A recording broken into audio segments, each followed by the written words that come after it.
नागरिकांना सूचित करण्यात येते की यापुढे पिंपळगाव राजा पोलीस स्टेशन हद्दीतील प्रत्येक गावात लग्न असल्यास व लग्नाचे मिरवणूक वरातीत बँड डीजे ढोल ताशे वाजवण्याची पूर्व परवानगी पोलीस स्टेशन येथून किमान 7 दिवस आधी अर्ज व लग्नाची पत्रिका देऊन घ्यावी लागेल।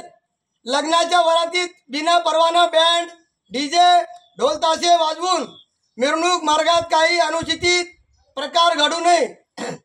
कायदा व सुव्यवस्थेचा प्रश्न निर्माण झाल्यास लग्नाचे निमंत्रक सहभागी डीजे चालक मालक यांच्यावर कठोर कारवाई केली जाईल, यांची सर्वांनी नोंद घ्यावी। पोलीस स्टेशन पिंपळगाव राजा यांच्या आदेशानुसार। एबीपी माझा, उघडा डोळे बघा नीट।